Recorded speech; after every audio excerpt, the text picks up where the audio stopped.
ฮัลโหลวันพฤหัสที่18เดือน122025ได้ไพ่ The Devil ไพ่ความหักความผูกพันความหักลึกซึ้งความหึงหวงความหมายที่มันคู่กันโอ้อาจจะมีเพศตรงข้ามเข้ามาเกี่ยวข้องหรือคนโสดจะมีเรื่องความหักความสัมพันธ์ที่เขาเอิ้นว่าอีหยังวะความหักเข้ามาแบบลึกซึ้ง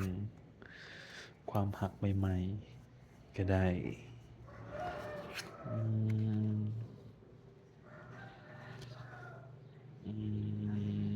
หกดาบหกดาบหมายถึงการหลบหนีการหนีจากปัญหาที่มันเกิดขึ้นสิ่งที่ต้องเดินทางการเดินทางไกลจำเป็นความจำเป็นในการเดินทางการหนีหรือการเดินทางความหักความผูกพัน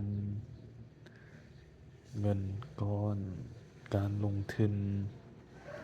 สิ่งที่ต้องรักษาไว้ความอิสระ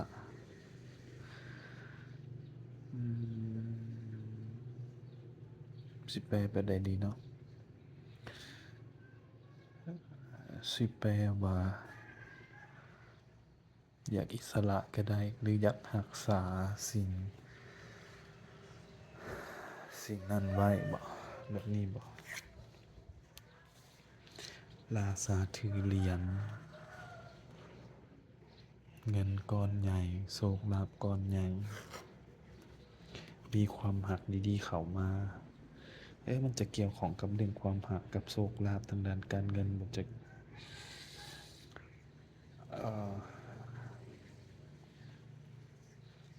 ความหักเข้ามามีความหักสิ่งดีๆเกิดขึ้นการเดินทางการหลบหนีการออกจากเรื่องเก่าๆ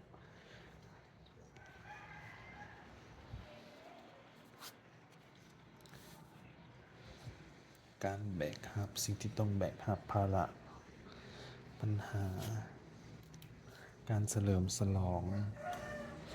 สิแปรใส่บัดใดดีเนาะคันความหักเนี่ยอาจจะได้เริ่มต้นความหักใหม่ๆเข้ามาบ่แบบนี้คนเป็นแบบใดแบบนี้ความอิสระใจหนึ่งอยากอิสระใจหนึ่งอยากผูกพันบ่การเดินทางการออกจากการหนีการถอยการหลบหนีสิ่งที่ต้องแบกรับการเฉลิมฉลองบุคคลที่3การช่วยเหลือการรักษา